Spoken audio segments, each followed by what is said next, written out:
मोदी जी ने इतना तगड़ा एक्शन लिया है। ये सुनने में आ रहा है, क्या सच है? वो लैपटॉप नष्ट कर दिए गए, 1 दर्जन से अधिक सेलफोन्स नष्ट कर दिए गए। क्यों नष्ट किए गए भाई? मनीष सिसोदिया जी के टेलीफोन नष्ट हो गए क्योंकि ईमेल की ट्रेल दिख रही थी। आरोप लगता ही इस्तीफा दूंगा। और दूसरी बात सुनिए, ये वो मुख्यमंत्री थे जिसने कहा था मैं बंगले में नहीं रहूंगा, मैं 2 कमरे के घर से सरकार चलाऊंगा। आज कहते हैं तिहाड़ से सरकार चलाऊंगा। आइए देखते हैं बताएगा। देखिए, मैं शीला जी की बात पर आऊंगा, उसके पहले मैं एक बात आपसे कहना चाहता हूँ। आपको याद है कि मुझे अक्सर ये मौका मिलता है आपकी शो में शिरकत करने का, और आपको याद है कि जब कार्ति चिदम्बरम पर एविडेंसेस आए थे, सॉरी डीके शिव कुमार पे ये एविडेंसेस आए थे, 100% एविडेंसेस, ये एविडेंस आप ही ने ब्रेक किया था। कहा था कुछ तो होगा इसमें, क्या होगा? आज क्वॉश हो गया केस डीके शिव कुमार के खिलाफ। बिल्कुल सही कहा सुधांशु जी ने, कार्ति चिदम्बरम और संजय राउत को भी बेल मिला, लेकिन 1-1 साल उनको जेल के अंदर रहना पड़ा। करीबन 14,000 ईडी के केसेस चल रहे, मुश्किल से 14 केसेस में बेल मिले हुए हैं। ये बिल्कुल सही, डीके शिव कुमार का केस क्वॉश हो गया, एविडेंस प्लांटेड होते। अरे ये छोड़िए ईडी, आपको याद है नाविका जी, गौतम नवलखा का केस, माननीय प्रधानमंत्री की हत्या करने का उन पे आरोप था, हम सबने उसका खंडन किया, कहा ईमेल है, ईमेल का ट्रेल है, उस ईमेल में लिखा हुआ स्पष्ट तरीके से माननीय प्रधानमंत्री की हत्या करना है। एनआईए ने ना सिर्फ उस केस को ड्रॉप किया है, वो ईमेल फेक था। आप इस एविडेंस की बात करते हो, ये एविडेंस कोई स्टैंड नहीं होगा। आज से 1.25 साल बाद मनीष सिसोदिया बाहर आएगी जेल पे, लेकिन the process is the punishment. आप कहाँ के ज्ञानी बाबा? अगर ये हवाला का इनके पास एविडेंस है जो आप बता रहे नाविका जी, मैं आपकी बहुत रिस्पेक्ट करता हूँ, तो फिर मनीष सिसोदिया के खिलाफ आज चार्जशीट फाइल क्यों नहीं हुई? 15 दिन के अंदर टाइम्स नाउ की रिपोर्ट है ना, चार्जशीट फाइल होने वाली थी, 1.25 साल हो गए, चार्जशीट क्यों फाइल नहीं? क्यों ईडी कोर्ट के अंदर कहती है हवाला के ऑपरेशन चल रहे, हमारे पास मनी ट्रेल नहीं है? अरे भैया, हवाला चल रहा है तो नोटबंदी का क्या हुआ? मैं 2 चीज और कहते अपनी बात को समाप्त करना चाहता हूँ। बार बार माननीय सुधांशु जी और इन्होंने बिल्कुल सही कहा कि ऐसे कई कानून है जिसमें आप पहले दोषी पाए जाते हैं, अपने आप को निर्दोष साबित करना पड़ता है, लेकिन ईडी के कानून बने थे एक टेररिज्म और ड्रग फंडिंग के लिए। क्या अरविंद केजरीवाल, ये ऑब्जेक्टिव था, क्या अरविंद केजरीवाल एक टेररिस्ट ड्रग फंडर है? क्या हेमंत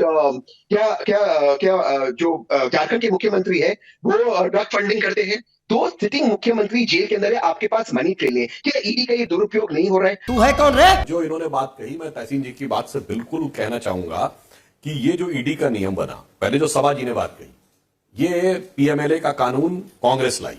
उसका उद्देश्य यह था कि देश के अंदर गैर कानूनी गतिविधियों में पैसे का ट्रांजैक्शन होने लगा था। मैं तहसीन भाई से सिर्फ एक बात पूछना चाहता हूं, हवाला के जिन लोगों के थ्रू यह पैसा जाता है, आप क्या गारंटी से कह सकते हैं उस हवाला का पैसा किसी आपराधिक व्यक्ति के पास नहीं जाता है? ये आतंकवादी अपना पैसा कहां से ले जाते हैं?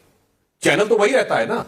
तो जो आपने इतनी मासूमियत से कह दिया, हम ये नहीं कह रहे, मगर अगर वो चैनल यूज हुआ है तो फिर उस चैनल की पूरी जांच और पड़ताल होगी, उसमें बहुत सारी चीजें उभर के सामने आती हैं। और आपने कहा अगर किसी मामले में ईमेल फेक पाई गई तो वो दूध का दूध पानी का पानी, वो सारी बात साफ। यहां तो केजरीवाल जी, ये सुनने में आ रहा है, क्या सच है? वो लैपटॉप नष्ट कर दिए गए, 1 दर्जन से अधिक सेलफोन्स नष्ट कर दिए गए।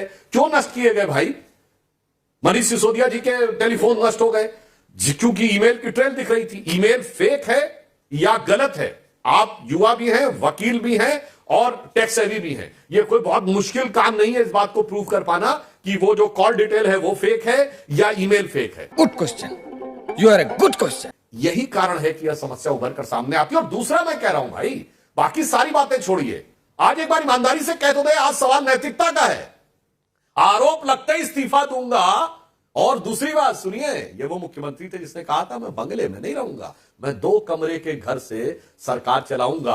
आज कहते हैं तिहाड़ से सरकार चलाऊंगा। कैसे जाके चिपक गए कुर्सी से। और अंत में एक बात मैं कहना चाहूंगा, शीला दीक्षित जी के लिए दिल्ली के सारे ऑटो के पीछे बेईमान लिखकर, कांग्रेस पार्टी के लिए चोर शब्द का प्रयोग करके, याद करिए, चोर और बेईमान शब्द असंसदीय माने जाते थे, कभी राजनीति में खुल के इसका प्रयोग नहीं होता था। सारी संसद चोर है, सारी कांग्रेस चोर है, ऐसे शब्दों का प्रयोग किया। और आकर जब आप उसी केजरीवाल का आके समर्थन करते हैं तो मुझे वही लाइन याद आती है कि शाम तक सुबह की नजरों से उतर जाते हैं, इस कदर समझौतों पे जीते हैं कि जमीर ही मर जाते हैं। मोदी जी ने इतना तगड़ा एक्शन लिया है। जनार्दन रेड्डी 35,000 करोड़ का मात्र घोटाला था, बीजेपी में शामिल, दाग धब्बे से धुल गए। कोल घोटाले के आरोपी नवीन जिंदल बीजेपी में शामिल, प्रफुल्ल पटेल बीजेपी में शामिल, उनके खिलाफ तो केस ही बंद कर दिया गया एयर इंडिया सीबीआई का। अजीत पवार सिंचाई का 70,000 करोड़ का घोटाला किया था, बीजेपी में शामिल। अशोक चव्हाण ने तथाकथित तौर पर आदर्श घोटाला किया था, बीजेपी में शामिल। हेमंत बिस्व शर्मा ने तथाकथित तौर पर शारदा घोटाला किया था, बीजेपी में शामिल। शुभेंदु अधिकारी ने शारदा घोटाला किया था, बीजेपी में शामिल। छगन भुजबल ने लैंड घोटाला किया था, बीजेपी में शामिल। नारायण राणे ने भूमि अधिग्रहण घोटाला किया था, बीजेपी में शामिल। मुंशिफ हसन ने शुगर फैक्ट्री का घोटाला किया था, बीजेपी में शामिल। भावना गवाली ने मनी लॉन्ड्रिंग का केस किया था, बीजेपी में शामिल। प्रताप सार नाइक ने पीएमएलए का एनएससीएल का केस चला था, बीजेपी में शामिल। इस सज्जन को क्या तकलीफ है भाई?